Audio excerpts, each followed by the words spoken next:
አርሰናል በታሪኩ የአውሮፓ ቻምፒየንስ ሊግ ዋንጫን አሸንፎ አያውቅም። ታዲያ መድፈኞቹ ይህንን ትልቁን የአውሮፓ ቻምፒየንስ ሊግ ዋንጫን ለማሸነፍ ዘንድሮም ተቃርበዋል። በግማሽ ፍጻሜ ላይ የደረሱት መድፈኞቹ ፍጻሜ ከመድረሳቸውና ዋንጫውን ከማሸነፋቸው በፊት ግን ትልቅ የግማሽ ፍጻሜ የደርሶ መልስ ጨዋታ በዚህ ሳምንትና በቀጣይ ሳምንት ማድረግ ይጠበቅባቸዋል። በዚህ ሳምንት የመጀመሪያ ዙር ጨዋታቸውን ከሜዳቸው ውጪ የሚያደርጉት አርሰናሎች ወደ ስፔን በመጓዝ በዋንዳ ሜትሮፖሊታኖ ስታዲየም የዲያጎ ሲሞኒውን አትሌቲኮ ማድሪድን ነገ ምሽት የሚገጥም ይሆናል። አርሰናል ይህንን ጨዋታ የሚያሸንፍ ከሆነ በቀጣይ በመልሱ ጨዋታውን የሚያከናውነው በሜዳው ስለሆነ ጨዋታውን አሸንፎ ወደ ፍጻሜው ለማለፍ ትልቅ ተስፋን የሚሰንቅበትን እድል ይሰጠዋል። በዚህ ጨዋታ ላይ አትሌቲኮ ማድሪዶች ጠበቅ ያለ የመከላከል ስልትን ከከፍተኛ የማጥቃት እንቅስቃሴ ጋር ይተገብራሉ ተብሎ ይጠበቃል። በአንጻሩ አርሰናሎች ጥሩ በሚባሉ ፊት መስመር ተጫዋቾቻቸው ታግዘው ማጥቃታቸውን የሚያስኬዱ ሲሆን ከዚህም በተጨማሪ አዲስ የቆመ ኳስ ቴክኒክን ሜዳ ላይ ይተገብራሉ ተብሎ ይጠበቃል። ይህ ጨዋታ ምን አይነት መልክ ይኖረዋል? የአርሰናሉ ዋና አሰልጣኝ ሚኬል አርቴታ በዚህ ጨዋታ ላይ ምን አይነት ዝግጅት አድርጎ አትሌቲኮ ማድሪዶችን ይገጥማል? ከዚህም ባለፈ ምን አይነት አሰላለፍና የጨዋታ አቀራረብን ሜዳ ላይ ያስመለክተናል? የአትሌቲኮ ማድሪድን የተከላካይ መስመር ተጫዋቾችስ የአርሰናል የአማካይና የአጥቂ መስመር ተጫዋቾች እንዴት ባለ መንገድ ሰብረው ጎሎችን ሊያስቆጥሩ ይችላሉ? እነዚህንና ሌሎች ጉዳዮችን እስከ ቪዲዮ መጨረሻ ድረስ ከእኛ ጋር አብራችሁ ከቆያችሁ የምንነግራችሁናል። ሰላም ጤና ይስጥልን። የተወደዳችሁና የተከበራችሁ ውድ የቻናላችን ተከታታዮች እንዴት ናችሁልን? እግዚአብሔር ይመስገን እኔ በጣም ደህና ነኝ። የምትገኙት አራዳ ሜዳ ኦፊሻል የዩቱብ ገጻችን ላይ ነው። ለቻናሉ አዲስ ከሆናችሁ የዩቱብ ገጹን ሰብስክራይብ በማድረግና የደወል ምልክቷን በመጫን የቻናላችን ቤተሰቦች እንድትሆኑ የአክብሮት ግብዣችን ነው። እንዲሁም ደግሞ ዩቱብ ፕሮግራሙን ለበርካታ ተመልካቾች እንዲያደርሰው የእናንተ በብዛት ላይክ ማድረግ እጅግ በጣም ይጠቅመናል። ለእናንተ የ3 ሰከንድ ስራ ነው። ይህ ፕሮግራም ቢያንስ በትንሹ 1000 ላይክ እንዲኖረው እንፈልጋለን። ስለዚህ ሁላችሁም ቪዲዮን ስትጀምሩ ላይክ እያደረጋችሁ መጀመራችሁን አስታውሱ። የአራዳ ሜዳ ኮሜንታተር ተስፋ ወርቅ ልዑል ሰገድ አብሬያችሁ ቆይታ አደርጋለሁ። ፈጣሪ ፈቅዶ በዚህኛው ፕሮግራማችን ላይ ዳግም ከእናንተ ጋር ተገናኘን። ነገ ምሽት በቻምፒየንስ ሊግ የግማሽ ፍጻሜ የመጀመሪያ ዙር ጨዋታ አትሌቲኮ ማድሪድ ከአርሰናል ጋር የሚያደርጉትን ትልቁን ተጠባቂውን ጨዋታ በቅድመ ጨዋታ ትንታኔ ዳሰሳችን የምንመለከተው ይሆናል ማለት ነው። እንግዲህ ተወዳጁ የአውሮፓ ቻምፒየንስ ሊግ በዚህ ሳምንት ይመለሳል። የግማሽ ፍጻሜ የመጀመሪያ ዙር ጨዋታዎች ይደረጋሉ። ዛሬ ባየር ሚዩኒክ ከፔዤ ጋር ጨዋታቸውን ሲያከናውኑ፣ ነገ ምሽት ደግሞ አትሌቲኮ ደ ማድሪድ ከአርሰናል ጋር ጨዋታቸውን የሚያከናውኑ ይሆናል ማለት ነው። እንግዲህ መድፈኞቹ አርሰናሎች በታሪካቸው ትልቁን ዋንጫ ለመጀመሪያ ጊዜ ለማንሳት ዘንድሮም ወርቃማ ዕድል አግኝተዋል። በባለፈው ዓመት እንደምታስታውሱት አርሰናል በጣም ጥሩ የሚባል የቻምፒየንስ ሊግ ጉዞን ነበረ ያደረገው። የመጀመሪያ 8 የሊግ ፌዝ ጨዋታዎቹን በጣም ጥሩ በሆነ ሁኔታ በማጠናቀቅ ባርሰሎናና ሊቨርፑልን ተከትሎ ሊቨርፑል አንደኛ፣ ባርሰሎና ሁለተኛ ደረጃን ይዘው ሲያጠናቅቁ አርሰናል ሶስተኛ ደረጃን ይዞ በማጠናቀቅ ነበረ ወደ 16ቱ ጥሎ ማለፍ ያለፈው። ወደ 16ቱ ጥሎ ማለፍ ካለፈ በኋላ የሆላንዱ ክለብ ፒኤስቪ ላይ በደርሶ መልስ 9 ጎሎችን አስቆጥሮ ወደ ቀጣዩ ዙር አለፈ። ቀጥሎ ሪያል ማድሪድን ትልቁን ክለብ በደርሶ መልስ አሸንፎ በፔዤ ነው እንግዲህ ግማሽ ፍጻሜው ላይ አርሰናል የወደቀው ማለት ነው። ታዲያ ዘንድሮም አርሰናል በሊግ ፌዙ ካደረጋቸው 8 ጨዋታዎች 8ቱንም አሸንፎ በበላይነት በደረጃ ሰንጠረዡ አናት ላይ ተቀምጦ ወደ ቀጣዩ ዙር አለፈ። ቀጥሎ በ16ቱ ጥሎ ማለፍ ባየር ሊቨርኩሰንን እንዲሁ ደግሞ በሩብ ፍጻሜው ባደረገውም ጨዋታ እንደዚሁ አርሰናል እጅግ በጣም ውጤታማ የሚባል ውጤትን አስመዝግቦ ስፖርቲንግን አሸንፎ ወደ ግማሽ ፍጻሜው ማለፍ ችሏል ማለት ነው። እና እንግዲህ ወደዚህ ቦታ ሲመጣ የሚገጥመው ደግሞ ትልቁን ክለብ አትሌቲኮ ማድሪድን ነው። ለአርሰናል በተለይም ደግሞ ዘንድሮ ዋንጫዎችን ማሸነፍ ምንም ጥያቄ ምልክት ውስጥ የሚገባ ጉዳይ አይደለም። የአርቴታ ፕሮሰስ 6 ዓመት ከግማሽ በመጣበት ጊዜ ትረስት ዘ ፕሮሰስ በሚል ቅኝት ነበረ አርሰናል እንግዲህ ተጫዋቾችን እያስፈረመ የማይፈልጋቸውን ክለቦች ተጫዋቾች ከዛ ክለብ እያስወጣ አዳዲስ ከዋክብ ተጫዋቾችን እየጨመረ አሁን ያለበት ደረጃ ላይ የደረሰው እና አርሰናል እዚህ ቦታ ላይ ሲደርስ እንዲያው ዝም ብሎ ሳይሆን የፕሮሰሱ አንዱ አካል ሆኖ የምርም አርሰናል ከጊዜ ወደ ጊዜ እያደገ የመጣ ቡድን መሆኑን የሚያሳየን ነው። በክለቡ ታሪክ አርሰናል ለተከታታይ 2 ጊዜ ግማሽ ፍጻሜ ደርሶ አያቅም።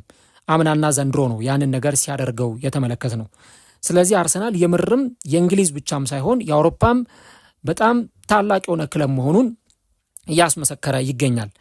እና አርሰናል እንግዲህ በታሪክ አሳክቶት የማያውቀውን ቻምፒየንስ ሊግን ለማሸነፍ አትሌቲኮ ማድሪድ የተባለውን ተጋጣሚውን በግማሽ ፍጻሜ በደርሶ መልስ ጨዋታ አሸንፎ ወደ ፍጻሜው መድረስና ጨዋታውን ማሸነፍ ይጠበቅበታል ማለት ነው። እንግዲህ ሁለቱ ቡድኖች በእንደዚህ አይነት ስቴጅ ላይ ሲገናኙ ይህ የመጀመሪያቸው አይደለም። ከዚህ በፊት ምንም እንኳን በቻምፒየንስ ሊግ ላይም ባይሆን በዩሮፓ ሊግ ግማሽ ፍጻሜ ተገናኝተው ነበረ በ2017-18 የውድድር ዘመን። እንደምታስታውሱት አርሰን ቬንገር ነበሩ ያንን ቡድን ይዘውት የነበረው። አርሰናል በግማሽ ፍጻሜው የመጀመሪያ ጨዋታውን አትሌቲኮ ማድሪድን ሲገጥም እኔ እስካሁን ድረስ ያንን ጨዋታ እንዴት እንዳላሸነፈው ሁሉ በጣም ነው የሚገርመኝ። በርካታ ኳሶችን ነበረ የአርሰናል ተጫዋቾች ሲያመክኑ የነበረው። እነ ላካዜት የግብረት የመለሰበትን ኳስ ታስታውሳላችሁ። የነ ራምሴ ሙከራዎች የሚዘነጉ አልነበሩም። አርሰናል እንግዲህ ከአትሌቲኮ ማድሪድ ጋር 1-1 ነበር ያንን ጨዋታ ያጠናቀቀው። እንደውም አትሌቲኮ ማድሪድ በ10 ተጫዋች ነበረ ሲጫወት የነበረው። እዛ ላይ ባለሳሳት ቫርሳልኮ ይመስለኛል በ2 ቢጫ በቀይ ካርድ ወጥቶ አርሰናል 10 ተጫዋች የነበረውን አትሌቲኮ ማድሪድን ነበረ ሲገጥም ያመሸው። ነገር ግን ግሪዝማን ያቻነቷን ጎል አስቆጥሮ ጨዋታው 1-1 ተጠናቀቀ። ላካዜት ነበር ለአርሰናል የመጀመሪያውን ጎል ያስቆጠረው።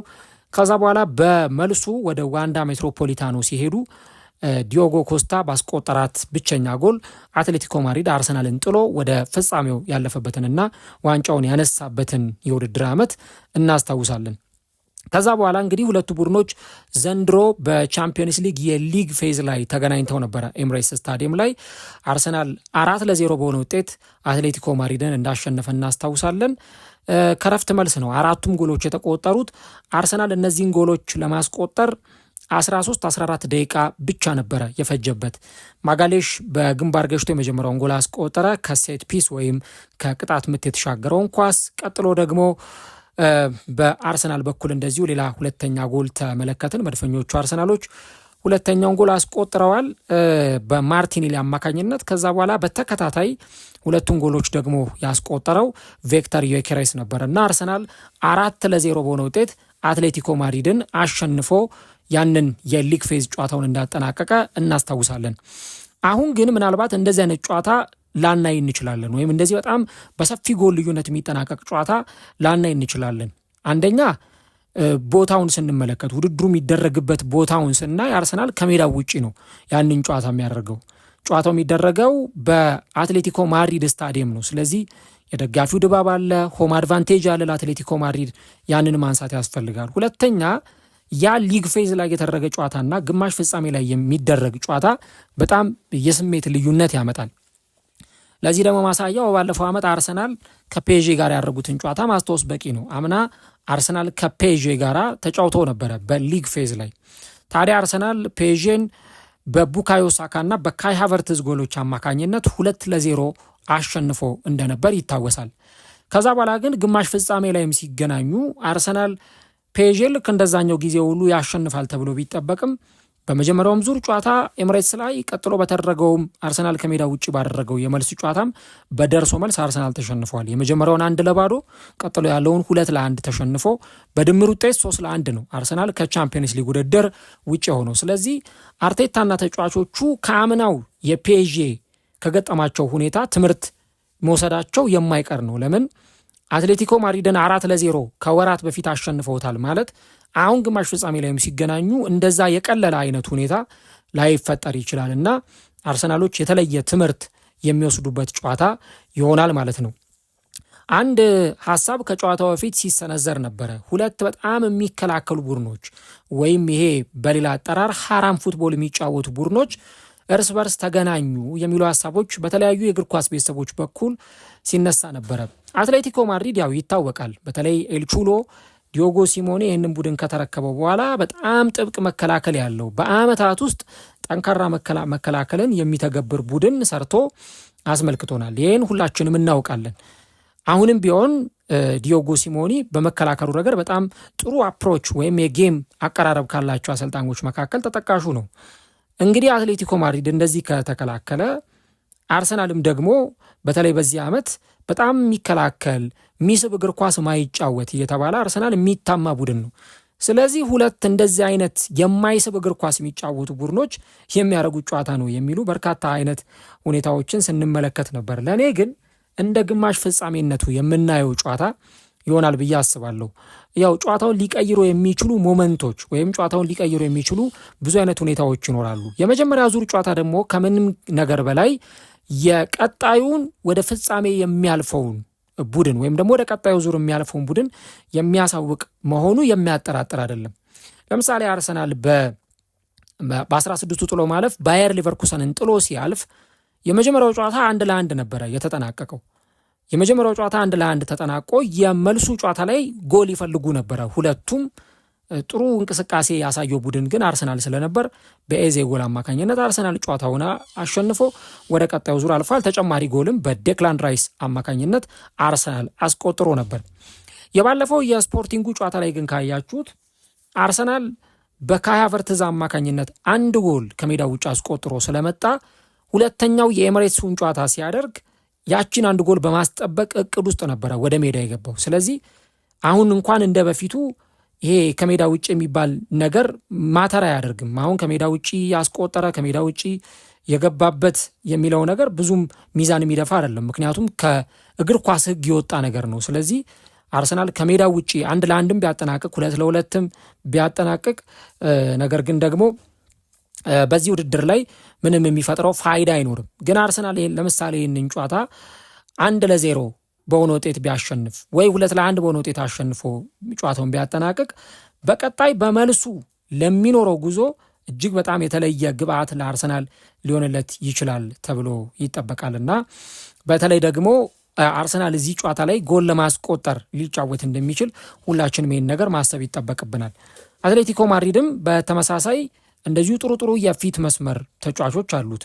በተለይ ሶሮልድ የተባለው የፊት መስመር ተጫዋች ልክ እንደ ቪክተር ዩኬሬስ በጣም ገዘፍ ያለ ረዥም የፊት መስመር ተጫዋች ነው እና በኋላ ላይ በእርግጥ ስለ ፊት መስመር ተጫዋቾቹ ስናነሳ የምናወራው ነገር አለ። ስለዚህ እንዲህ አይነት ነገሮች እንዳሉ በተደጋጋሚ ጊዜ የምናነሳው ይሆናል ማለት ነው። ጨዋታው ለአርሰናል በጣም ወሳኝ ነው። አርሰናል የቻምፒየንስ ሊግ ዋንጫን አሸንፎ አያውቅም ብለን ስንል አትሌቲኮ ማድሪድም በተደጋጋሚ ጊዜ ቻምፒየንስ ሊግ ውድድር ላይ እየደረሰ ነገር ግን ደግሞ የቻምፒየንስ ሊግ ውድድሮች ላይ ውጤታማ ሳይሆን የቀረ ለምሳሌ ግማሽ ፍጻሜ እየደረሰ ያንን ነገር ሳያሳካው ይቀራል። ፍጻሜ እየደረሰ ያንን ነገር ሳያሳካው ይመለሳል እና በቻምፒየንስ ሊግ ታሪክ እንግዲህ አንድም ጊዜ ቻምፒየንስ ሊግን ካላሸነፉ እንደ አርሰናል ካሉ ትልልቅ ክለቦች መካከል አንዱ አትሌቲኮ ማድሪድ ነው። አትሌቲኮ ማድሪድም ቻምፒየንስ ሊግን አሸንፎ አያውቅም። ለምሳሌ ክለቡ በ1974 በነበረው ወቅት ላይ ማለት ነው በዚህ በአውሮፓ መድረክ በጣም ጥሩ የሚባል ጉዞን ያደረጉበት ነበር። ነገር ግን በዛ ሊሳካላቸው አልቻለም። ፍጻሜ ደርሰው በባየር ሚዩኒክ እንደዚሁ ተሸንፈዋል። ከዚህ በተጨማሪ ደግሞ 2014 ላይም ፍጻሜ ደርሰው ነበረ ፋይናል። ነገር ግን በሪያል ማድሪድ ነው የተሸነፉት። እንደውም ያን ጨዋታ አትሌቲዎች አይረሱትም። 1-0 እየመሩ እስከ 93ኛው ደቂቃ ድረስ ዘልቀው ነበር። ነገር ግን የዋንጫውን አንድ እጅ ከጨበጡ በኋላ ነው ሰርጂዮ ራሞስ ጎል አስቆጠረ። ጨዋታው 1-1 መደበኛው 90 ደቂቃ አለቀ። ከዛ በኋላ በጭማሪው ሰዓት 4-1 አሸንፈው ሪያል ማድሪዶች ከጎረቤታቸው አትሌቲኮ ማድሪድ ዋንጫውን የነጠቁት። እንደዚሁ 2016ም በሚላን ከተማ ለፍጻሜ ደርሰው በሪያል ማድሪድ 1-1 ጨዋታው ከተጠናቀቀ በኋላ በመለያ ምቶች ተሸንፈው ዋንጫውን አጥተዋልና እንዲህ አይነት ታሪክ ያሳለፈ ቡድን መሆኑን የምንዘነጋው አይደለም። ስለዚህ ቻምፒየንስ ሊግ ላይ ያልተሳካለት ደጋግሞ ግማሽ ፍጻሜ እየደረሰ ደጋግሞ ፋይናል እየደረሰ ዋንጫ ያላገኘ ቡድን ስለሆነ ለአትሌቲኮ ማድሪድም ፍጻሜ መድረስ ዋንጫ ማንሳት እጅግ በጣም የሚፈልጉት ነገር ነው። በተለይ በዲዮጎ ሲሞኒ ስር ያንን ማሳካት ይፈልጋሉ። አርሰናል ለመጨረሻ ጊዜ እንግዲህ በ2006 ማለትም ከ20 ዓመት በፊት ነው አርሰናል ለቻምፒየንስ ሊግ ፍጻሜ የደረሰው በአርሰን ቬንገር ቡድን ስር። ያ በጣም ምርጥ የሚባለው ስብስብ 2006 ፍጻሜ ደርሶ እንደነ ቪላሪያል፣ ሪያል ማድሪድ፣ ዩቬንቱስ የመሳሰሉ ቡድኖችን ጥሎ ነው ፍጻሜ ከደረሰ በኋላ በባርሰሎና ተሸንፎ ዋንጫውን ያጣው ማለት ነው። እንግዲህ ያ ከሆነ 20 ዓመታት ተቆጥረዋልና አርሰናል ከ20 ዓመት በኋላ ወደ ቻምፒየንስ ሊግ ፋይናል ለመድረስ የሚያደርገው ጨዋታ ስለሆነ ለሁለቱም እጅግ በጣም ትልቅ ጨዋታ ይሆናል ማለት ነው። እንግዲህ የአርሰናልን የቻምፒየንስ ሊግ ጉዞና የስፔን ክለቦችን ስንመለከት አርሰናል በተደጋጋሚ ጊዜ አምናም ብናየው ዘንድሮም ብናየው በተደጋጋሚ የስፔን ክለቦችን ይገጥማል። የሚገጥማቸውን የስፔን ክለቦች ደግሞ እጅግ በጣም በሚያስገርም ብቃት ነው እያሸነፈ እነዛን ጨዋታዎች በድል እየተወጣ የሚገኘው እና አርሰናል ከስፔን ክለቦች ጋር ያለው ሪከርድ እጅግ በጣም የተለየ መሆኑን ማንሳት ያስፈልጋል። ለምሳሌ በዚህ ዓመት ከአትሌቲክ ቢልባኦ ጋር አርሰናል ተገናኝቶ ነበር እና ሳን ማሜስ ላይ የተደረገውን ጨዋታ አርሰናል ነበረ 2-0 ያሸነፈው። ከዚህም በተጨማሪ ደግሞ ቅድም እንዳልኳችሁ ራሱ አትሌቲኮ ማድሪድን ገጥሞ አርሰናል ይህንን ጨዋታ በድል መወጣት ችሏል። በባለፈው ዓመት ስንመለከት ከሪያል ማድሪድ ከስፔኑ በጣም ትልቅ ከሚባለው ክለብ ጋር አርሰናል ተገናኝቶ የመጀመሪያውን ዙር ጨዋታም ኤምሬትስ ላይ አሸንፏል። በሁለተኛውም የመልስ ጨዋታ ደግሞ ሳንቲያጎ በርናቤው ላይ ሳካና ማርቲኔሊ ባስቆጠሯቸው ጎሎች አማካኝነት አርሰናል ያንን ጨዋታ አሸንፎ መውጣት ችሎ ነበር ማለት ነው። ስለዚህ ቻምፒየንስ ሊግ ላይ አርሰናል በተለይ ደግሞ የስፔን ክለቦችን በሚገጥምበት ጊዜ የትኛውንም አይነት ጨዋታዎች እያሸነፈ ከሜዳ ውጭም የሚያደርጋቸውን ጨዋታዎች ከሜዳ ውጭ የሚያደርጋቸውንም ጨዋታዎች ያሸንፋል። 2023-24 ላይ ከሴቪያ ጋር የደርሶ መልስ ጨዋታ አርሰናል አድርጎ ነበረ ከስፔኑ ክለብ ጋር። ታዲያ ከሴቪያ ጋር ያደረገውን ጨዋታ አርሰናል በብቃት ነው ያጠናቀቀው። ሁለቱንም የመጀመሪያውን ዙር ጨዋታም አርሰናል አሸንፏል።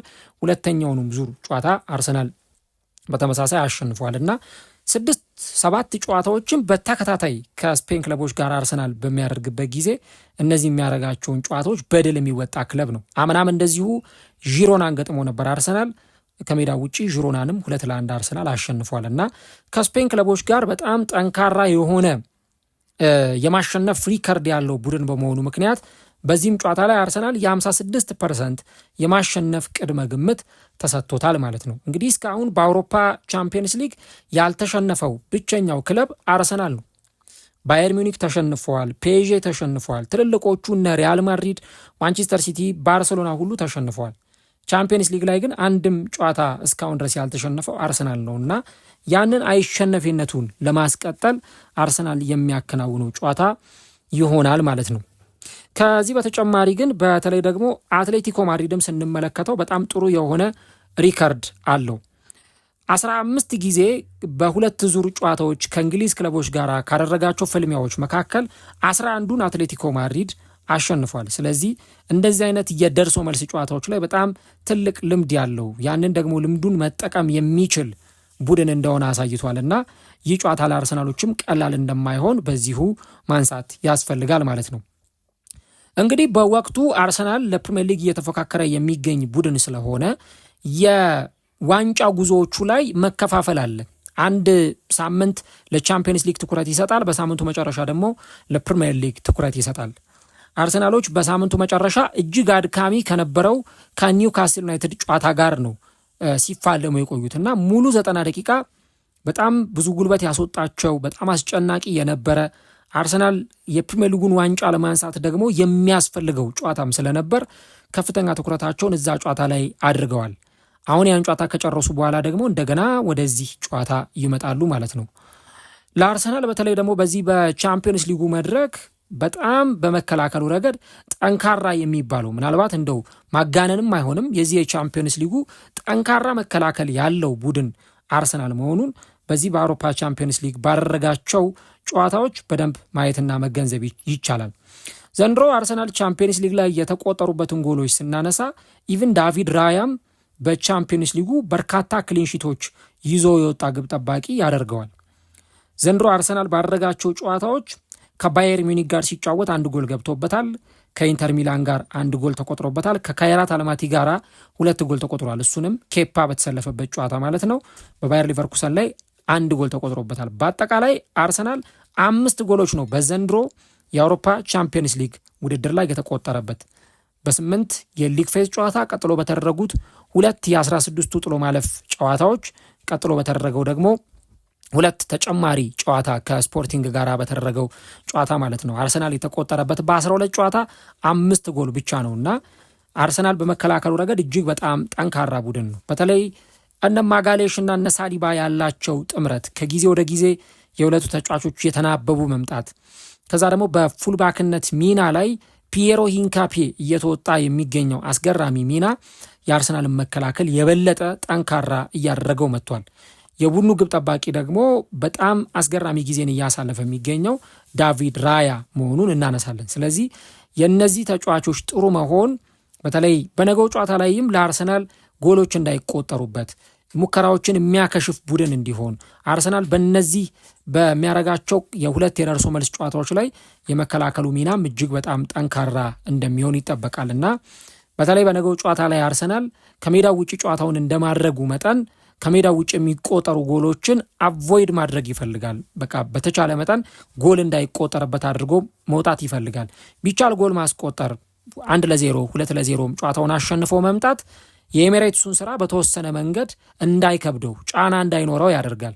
ግን ደግሞ ጎል እንኳን ማስቆጠር ባይቻል 0-0 ጨዋታው ቢያልቅ ከአትሌቲኮ ማድሪድ ይልቅ የሚጠቀመው አርሰናል ነው። ለምን? ቀጣይ የመልስ ጨዋታውን በሜዳው ነው የሚያደርገው። ሆም አድቫንቴጅ አለ። በደጋፊው ፊት ነው ጨዋታውን የሚያደርገው። በየትኛውም ውጤት ቢያሸንፍ አርሰናል ያልፋልና የነገው ጨዋታ የአርሰናል መከላከል እጅግ በጣም ሌላ ጊዜ ከምናውቀው በተለየ ጠንካራ ሆኖ ሜዳ ላይ ልንመለከተው እንችላለን። ምናልባት በቀኙ መስመር በኩል ያው ቲምበር አለመኖሩን ተከትሎ የቤን ዋይትን መሰለፍ ብዙዎቻችን እንጠብቃለን።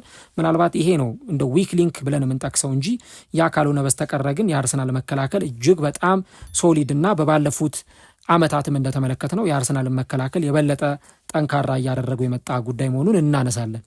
ባለፈው እንግዲህ ከኒውካስል ዩናይትድ ጋር በተደረገው ጨዋታ ኒውካስሎች 1.00 ኤክስጂ ወይም ደግሞ ኤክስፔክትድ ጎል በዛ ጨዋታ ላይ ያስመዝግበው ነበር። ነገር ግን ምንም ጎል አላስቆጠሩ።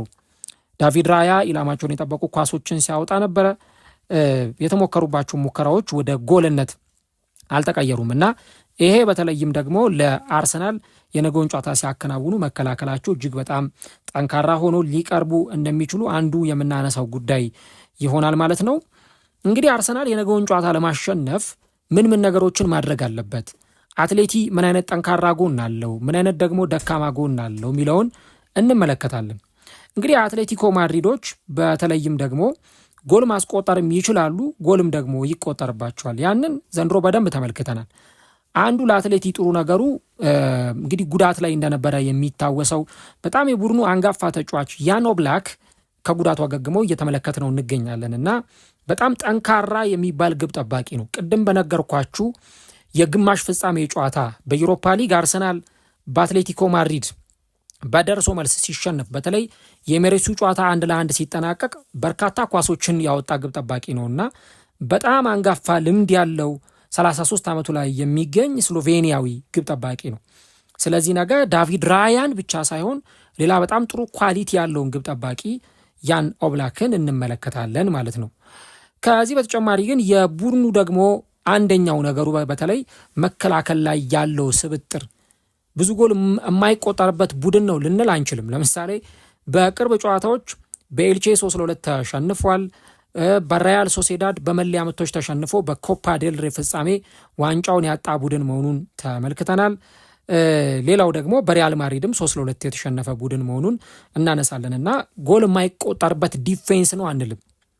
ይሄ ከዓመታት በፊት እንደነበረው እነ ዲዮጎ ጎዲን እንደነበሩበት እነ ፊሊፔ ሉዊዝ እንደነበሩበት አይነት ይሄ አለት የሆነ ማይሰበር ተከላካይ ነው ብለን አፋችንን ሞልተን የምንናገርበት መከላከል አይደለም። ግን መከላከሉ ጠንካራ ነው፣ ምንም አጥያቂ አይሆንም። ባርሰሎና ባለፈው ሩብ ፍጻሜ ጨዋታ ላይ ምን ያህል ጎል ለማስቆጠር ተቸግሮ ነበር። በ10 ተጫዋች የተጫወተና እነ ሌኖርማን እንዲሁ ደግሞ ክሌሞን ሌንግሌ፣ ማቴዎ ሩጄሪ፣ ናሁል ሞሊና የመሳሰሉ ተጫዋቾች የቡድኑ መከላከል በጣም ጠንካራ የሚያደርጉ ተጫዋቾች መሆናቸው ይታወቃልና በተለይ የነዚህ ተጫዋቾች የመከላከል ጥራት በነገው ዕለት በአርሰናል በጣም የሚፈተን ይሆናል። የአርሰናል ተጫዋቾች ማጥቃቱ ላይ በጣም ስልና እንደዚሁ ደግሞ ጠንካራ እንቅስቃሴን ማድረግ ይጠበቅባቸዋል። አሁን እንግዲህ አርሰናል እነ ቪክተር ዮኬሬስ አሉ በዚህ ቡድን ውስጥ እነ ማርቲኔሊ፣ ትሮሳርድ፣ ኤቤሪቺ ኤዜ እንዲሁ ደግሞ በአርሰናል በኩል ደግሞ የቡካዮ ሳካም ወደ ሜዳ መመለስ ለአርሰናል የተሻለ ጥራትን የሚጨምርለት ይሆናልና በተለይ የነዚህ ተጫዋቾች ማጥቃት ይህንን የተከላካይ መስመር እንዴት ባለ መንገድ ሊሰብረው ይችላል የሚለውን እናያለን። በእርግጥ አሰልጣኙ ዲዮጎ ሲሞኒ አንዳንድ ጊዜ ሊዮሬንቴን ወደ መከላከሉ መስመር ወይም ወደ ፉልባክ እያመጣ ሲያጫውተው እናያለንና እንዲህ አይነት አጫዋቶችንም አሰልጣኙ ሲተገብሩ ስንመለከት ቆይተናል። ስለዚህ መከላከላቸው ላይ ጥሩ ጥሩ ተጫዋቾች አሏቸው፣ ነገር ግን ጎል የማይቆጠርበት ቡድን ነው ብለን መናገር አንችልም ማለት ነው። ስለዚህ አርሰናል ይሄ ሊጠቀምበት ይችላል። ቡድኑ እንደውም የቆመ ኳስ ችግር አለበት። በቆሙ ኳሶች ወይም ደግሞ ሴት ፒሶችን የመከላከል ክፍተት አለበት። ይህንን በደንብ አይተናል። አርሰናል ዘንድሮ አትሌቲን 4-0 ሲያሸንፍ ማጋሌሽ ያስቆጠረው ኳስ ከቅጣት ምት ወይም ከሴት ፒስ የተገኘ ነው። እንዲሁ ደግሞ ራሱ ቪክተር ዮኬሬስ ያስቆጠራትንም ጎል ስናይ የቆመ ኳስ መሆኑን እናስታውሳለን።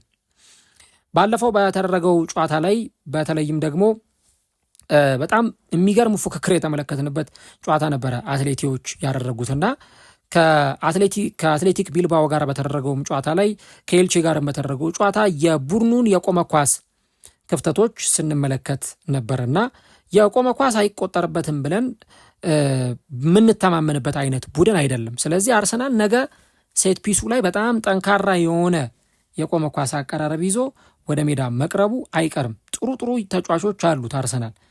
አሁን ደግሞ አዲስ የቆመ ኳስ ስልትና ታክቲክ ይዞ አርሰናል መጥቷል። እዚች ሴት ፒሷ ላይ በደንብ በአየር ላይ ኳሶች ይታወቁ ነበረ። ኦደጋርድ፣ ዴክላን ራይስ፣ ቡካዮ ሳካ የሚያሻሟቸው የኢንስዊንግ የማዕዘን ምት ኳሶች እጅግ በጣም አስፈሪዎች ነበሩ። አሁን ግን ለረጅም ጊዜ ሲለማመዱት የቆዩትን አዲስ የቆመ ኳስ ስልት ደግሞ አርሰናሎች ይዘው መጥተዋል። ኳስን በመሬት ማስጀመር፣ እዛው መሬት ለመሬት እየተቀባበሉ በአጫጭር የማዕዘን ምቶች ጎሎችን ማስቆጠር እየጀመሩ መጥተዋል። ባለፈው በኒውካስሉ ጨዋታ ላይ 3 ጊዜ ያን ነገር ካደረጉት በኋላ ነው በቀጣዩ የማዕዘን ምት ማድዌኬ ለካይ ሃቨርትዝ ኳስ አቀበለው። ሃቨርትዝ ደግሞ ለኤዜ ያቀበለውን ኳስ ኤዜ ያንን ኳስ ወደ ግብነት የቀየረው። ያውም የዛ ኳስ ይቆጠራል ተብሎ የሚጠበቅበት ኤክስጂ በጣም ዝቅተኛ ነበር፣ 0.03 ነበረ። ኤዜ ግን አይሆንም ተብሎ በሚጠበቅበት ቦታ ላይ ነው ያንን ኳስ ወደ ግብነት የቀየረውና አርሰናል በተለይ በነገው ጨዋታ ላይ ለማሸነፍ ወደ ሜዳ እስከገባ ድረስ የቆሙ ኳሶቹን ወይም ደግሞ ሴት ፒሶችን በደንብ እንደ አማራጭነት ሊጠቀማቸው ይችላል። ኢቨን አትሌቲ በቆመ ኳስም ጎል ሲገባበት ልናይ እንችላለንና የአትሌቲ የመከላከሉ ነገርና በተለይ የቆመ ኳስ ድክመታቸው ለአርሰናል እንደ ጥሩ የጎል ማስቆጠሪያ መንገድ ሊታይ ይችላል። ነገር ግን ደግሞ አትሌቲ በጣም ጥሩ የሆኑ የፊት መስመር ተጫዋቾች አሉት። መከላከሉም እንዲሁ ደግሞ የቆመ ኳሱንም ድክመቶች ብናነሳም ማጥቃቱ ላይ ግን በጣም ጥሩ ጥሩ የሆኑ ተጫዋቾች ያሉት ቡድን ነው። እዚህ ጋር ነው እንግዲህ ትልቁ ነገር የሚመጣው። የቀድሞ ማንቸስተር ሲቲ ተጫዋች ሁሊያን አልቫሬዝ የዚህ ቡድን በጣም ጠንካራው ተጫዋች ነው። ከዚህ በተጨማሪ ደግሞ ሌሎች ምርጥ ተጫዋቾችን ቡድኑ እንዳሉት ይታወቃል። አንቷን ግሪዝማን በጣም ልምድ ያለው ጥሩ ተጫዋች ነው። ከአታላንታ ያስፈረሙት አዴሞላ ሉክማን ሌላኛው በጣም ፈጣንና በመስመሮች ረገድ በተለይ የአርሰናልም ፉል ባኮች እያስጨነቀ መጫወት የሚችል ተጫዋች እንደሆነ ይታመናል። ቅድም ያነሳውላችሁ ግዙፍ የፊት መስመር ተጫዋች አሌክዛንደር ሶሮልድም በጣም ግዙፍ ተጫዋች ነው። እንደውም ባለፈው ከአትሌቲክ ቢልባኦ ጋር በተደረገው ጨዋታ ላይ 2 ጎሎችን አስቆጥሯል። በተለይ መጨረሻ ላይ ያስቆጠራት ጎል ከግብ ጠባቂ ጋር ተገናኝቶ ነው ያችን ኳስ ፊት ለፊት ያስቆጠራትና በፍጹም እንደዚህ አይነት ኳሶችን የሚያባክን ተጫዋች አይደለም። እንደዚህ አይነት ኳሶችን የሚያገኝ ከሆነ ከመጠቀም ወደኋላ አይልምና ይህም ተጫዋች በስብስብ ውስጥ ይገኛል። አርጀንቲናዊ ኮከብ ሁሊያን አልቫሬዝም በባለፈው ተጣዋቂ ወንበር ላይ ነው አሰልጣኙ ያስቀመጠው ዲያጎ ሲሞኒ ከአትሌቲክ ቢልባኦ ጋር በተደረገው ጨዋታ። ስለዚህ ይህንንም ተጫዋች መጠቀም የሚችልበት እድል በጣም ሰፊ ነው። እንዲሁ ደግሞ በዚህ ቡድን ውስጥ ቅድም እንዳነሳሁት እንደነ ጁሊያኖ ሲሞኒ፣ አሌክስ ባኤና ያሉ ተጫዋቾች አሉና ጥራታቸው በጣም ከፍተኛ ነው። ስለዚህ የአርሰናል ተከላካዮች እነዚህን ተጫዋቾች ማስቆም እጅግ በጣም ይጠበቅባቸዋል ማለት ነው። ሌላው ግን ጨዋታውን በተመለከተ በጨዋታው የአርሰናል አሰላለፍ ዙሪያ አርቴታ ለየት ያሉ ነገሮችንም ሲጠቀም ልንመለከት እንችላለን። ምክንያቱም ከ2 ቀን በኋላ ደግሞ ቅዳሜ ከፉልሃም ጋር ጨዋታውን ስለሚያከናውን ከዛ ደግሞ 2 ቀን እንደገና አርፎ ማክሰኞ ዕለት ከራሱ ከአትሌቲኮ ማድሪድ ጋር የመልስ ጨዋታውን ስለሚያከናውን በእነዚህ የተከታታይ ጨዋታዎች ላይ አንድ አይነት ተጫዋቾችን ማሰለፍ በጣም ሪስክ ሊኖረው ይችላል። ስለዚህ ነገ የትኞቹ ተጫዋቾች ይጀምራሉ የሚለው አንዱ የሚጠበቅ ነው። ያው የግብ ጠባቂና ባክፎሩ ብዙም ለውጥ ይኖረዋል ተብሎ አይጠበቅም። ዳቪድ ራያ ወይ ደግሞ የነ ሳሊባ፣ ማጋሌሽ፣ ሂንካፔ ጉዳይ ለውጥ ይደረግበታል ተብሎ አይጠበቅም። ነገር ግን የፊት መስመሩን አርቴታ በተወሰነ መንገድ አጀስት ሊያደርገው ይችላል።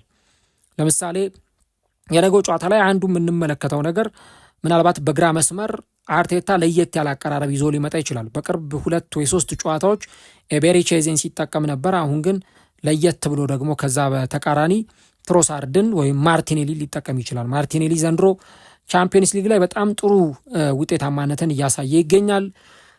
አሊያም ደግሞ ትሮሳርድንም የሚጠቀምበት እድል ይኖራል። የካይ ሃቨርትዝ ጉዳት መጥፎ እንዳልሆነ ሲገለጽ ነበረ። ስለዚህ ለዚህ ጨዋታ ዝግጁ የሚሆን ከሆነ አርቴታ በ9 ቁጥር ሊጠቀሙ ይችላል። ካልሆነም ቬክተር ዮኬሬስን ሜዳ ላይ የሚያሰልፍበት እድል ይኖራልና በነገው ጨዋታ ላይ እንግዲህ ፊት መስመሩ ላይ የተወሰኑ አጀስትመንቶች ሊኖሩ ይችላሉ። ኦዴጋርድም በቋሚነት የሚጀምርበት እድል በጣም ሰፊ ነው። በተለይ የነገው የመጀመሪያው ዙር ጨዋታ ላይ አርሰናል በቂ የግብ እድሎችን መፍጠር የሚያገኛቸውን እድሎች ደግሞ ሻርፕ ሆኖ መጠቀም ያስፈልጋል። በቂ እድሎችን መፍጠር እነዛን የሚፈጥሯቸውን የግብ እድሎች መጠቀም ይኖርባቸዋል። የባለፈው የአርሰናል ኤክስፔክትድ ጎል በጣም ዝቅተኛ ነበረ ከኒውካስል ጋር በተደረገው ጨዋታ።